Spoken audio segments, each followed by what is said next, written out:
बेंगालुरु ओडिया साहित्य समाज पक्षरु साहित्यायन 2026 ओडिशा बाहरे ओडिया भाषा साहित्य और संस्कृतिर प्रचार और प्रसार करि आसुथिबा बेंगालुरु ओडिया साहित्य समाज पक्षरु वार्षिक उत्सव साहित्यायन 2026 भव्य समारोह रे पालित हेउछि। देशर विभिन्न प्रांतरु बहु विशिष्ट कवि लेखक साहित्यिक साहित्य प्रेमी जोगदेई उत्सव को स्मरणीय करथिले। बेंगालुरु ओडिया साहित्य समाज अध्यक्ष तथा इसरो वैज्ञानिक शरद चंद्र दास अध्यक्षतार आयोजित कार्यक्रम दुईटी पर्यायर होइथिला।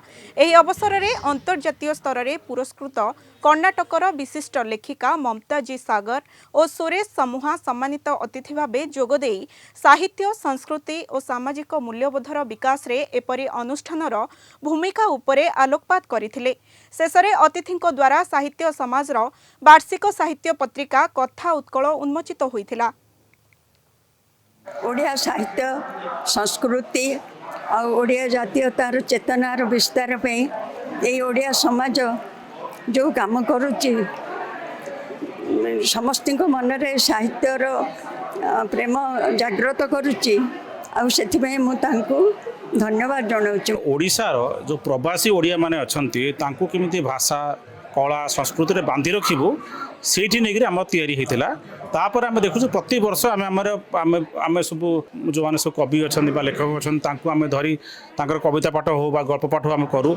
आम यही 12 वर्ष भितर 2014 स्टार्ट है 12 वर्ष भितर आम देखु बहुत माने आम बांग्लोर रोकवा बहुत माने कवि लेखक एम सब आसिक आम कविता पाठ करुँच ओडिया भाषा संबंध रुचि देखा। प्रति वर्ष गोटे साहित्य उत्सव पालन करुँ जार नाम आम रखीचु साहित्यायन।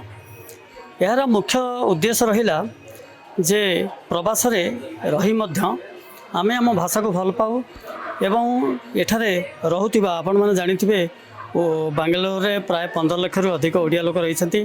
तेणु सेमानक भितर थिबा लेखक साहित्यिक एवं साहित्य को भल पाउथिबा लोक मानको एकाठी करिबा। ओडिया बेंगलोर साहित्य समाजर समस्ते तांकर निज निजर चेष्टा अनुसार जेतिकी करिया कथा करिसंती एवं बहुत भलरे भी करचंती। से भी आमको बहुत खुशी लगुच। ओडिशा बाहर ओडिया भाषा उपरे ता विषय जानिबा आ जोड़ी हबा एटा मु भाबी मोर गोटे सौभाग्य। साहित्यहीन 2026 रो मूल लक्ष्य हला केमिति आमर ओडिया भाषार प्रचार प्रसार हेबो प्रवास रे प्रदेश बाहर ता सहित प्रवास रे जो भाषा भाषी माने रहुचंती सेमानक सहित केमिति आमर भाषार एवं इंटेलेक्चुअल इंटरएक्सचेंज हम भावर आदान प्रदान हम भाषार आदान प्रदान हम ता सहित साहित्यर आदान प्रदान हम कारण जो पर्यंत साहित्यर आदान प्रदान हैनी से पर्यंत साहित्य दूरमुखी एवं विश्वव्यापी हो पारिबो नहीं।